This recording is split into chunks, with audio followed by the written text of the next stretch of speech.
Right. Don't underestimate women and the growing support they're providing to the WNBA. Remember, anything successful, you usually have the women behind it supporting the product. Don't underestimate the NBA subsidizing. The NBA and the NFL Yes. went to another level once they appealed more to women.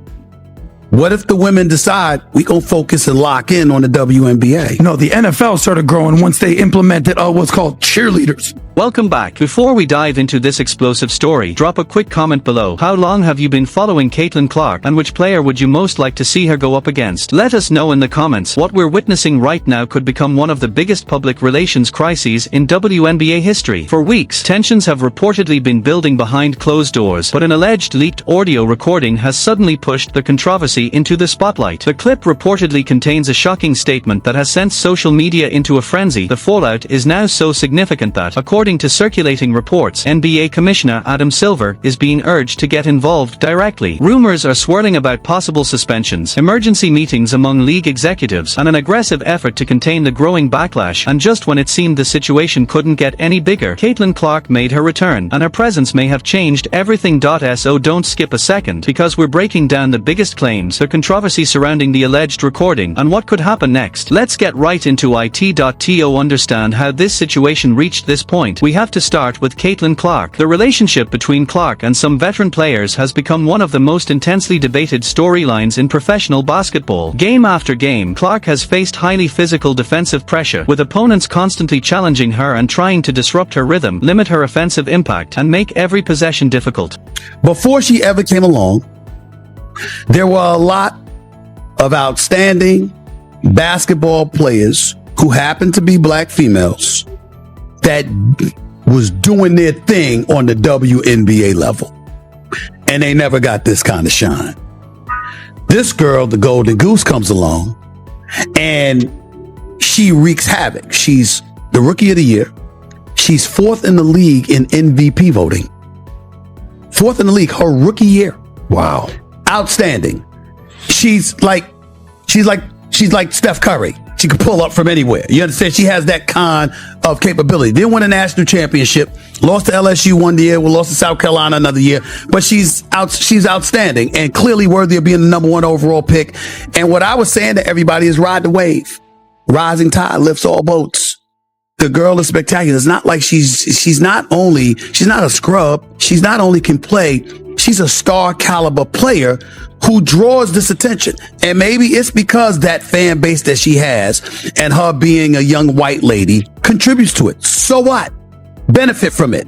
And then you have a lot of folks that have come to the defense of numerous WNBA players because they were pointing out like this has been going on before long and people are not hating on her. It's not about hating on her. It's that you feel she is getting a level of attention that you deserved and you... The tension reached an explosive level during a recent highly publicized matchup between Caitlin Clark and Brittney Griner. The intense physicality between the two immediately sparked debate among analysts, media personalities, and fans around the world. Opposing defenses have repeatedly focused on disrupting Clark's rhythm and limiting her impact, but Griner's size, experience, and presence in the paint turned this particular matchup into a major test. What might have started as another regular season game quickly became a major talking point across the league. Questions about officiating surfaced almost immediately. Fans and commentators debated whether the referees were doing enough to control the physical play, while supporters on social media called for more consistent foul enforcement when high-profile players are involved. As the discussion continued to grow, sports networks and online commentators devoted significant attention to the controversy. Reports, alleged transcripts, and unverified insider claims began circulating online, adding even more fuel to the conversation. According to claims spreading across social media, Griner was reportedly frustrated by the growing media discussion surrounding her defensive style. An alleged remark attributed to her, "I'm a grown man," quickly became the center of online debate. However, the context and authenticity of the reported statement remain unclear. Within hours, commentators, podcasters, and fans were arguing over what the alleged remark actually meant, whether it was taken out of context, and why it had generated such a massive reaction. What began as a heated basketball matchup had suddenly turned into a much larger conversation about physical play, officiating, media coverage, and the intense spotlight surrounding Caitlin Clark. I don't know. I see somebody that's doing something wrong, so I rugby tackle, doing in an illegal defensive position, so I rugby tackle them. Or I see, I don't know, it's like being an offensive player and you're about to get hit by a moving screen. So instead of getting hit by a moving screen and drawing the foul, you decide to turn and shove the person setting the screen. No, it doesn't work like that. It doesn't work. Freedom of movement does not allow you to stop before contact and shove somebody. Like, it is what it is, and I'm being real. Like, this whistle is horrendously awful. Like, this is minimum flagrant one. And again, when we're talking about this could be, I don't know. Look, I don't know about Brittney Griner's intent here, because at the end of the day, when it comes down to it, she did the exact same thing as Caitlin Clark did to Veronica Burton. The difference is that she's obviously taller. And is there a level of responsibility that you have to have when you're a little bit taller? Yeah, there is. There absolutely is a greater level of responsibility. If you agree this is some bullshit, subscribe. We are trying to get to 60k as soon as possible. We're on 59.6k right now. Thank you guys so much for all the support, by the way. Like, nearly 100 subscribers in the last day.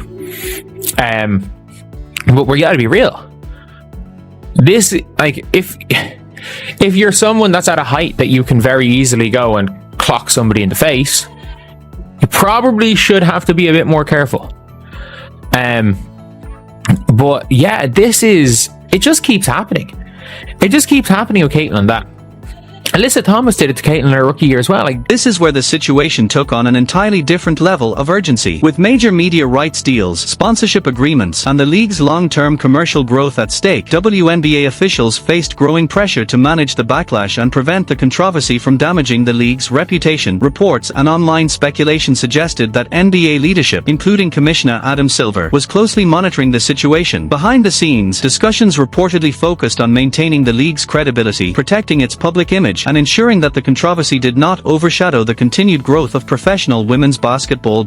As the story continued spreading across social media and sports media outlets, speculation intensified over whether senior NBA or WNBA officials might eventually become directly involved. At that point, what began as a heated on-court controversy had developed into a much broader issue involving league leadership, media attention, and the future direction of the sport. I'd have fun with you. Brittney Griner, well, she says right there, watch this. Every time we play her, there's this commotion, like this loud rumbling from the stands. Turns out it's people, thousands of them, just sitting there watching on purpose. It's very disruptive. She says WNBA games used to be a chill, quiet place. You could bring your laptop and relax, maybe even get a little work done. But now it's like there's large gatherings of people watching us from the stands. Some of them are yelling crazy shit about what they're seeing, putting unfair pressure on us to score, like we're there for their entertainment. You are. The whole thing is toxic. I saw a guy with his daughter in the crowd, both of them yelling, couldn't hear what they were saying exactly, but it was either my performance or some light racism. But here's where I'm going with this. So the WNBA says they want to get paid more. They're saying this year they're going to make $1 billion. That's what they're saying, okay?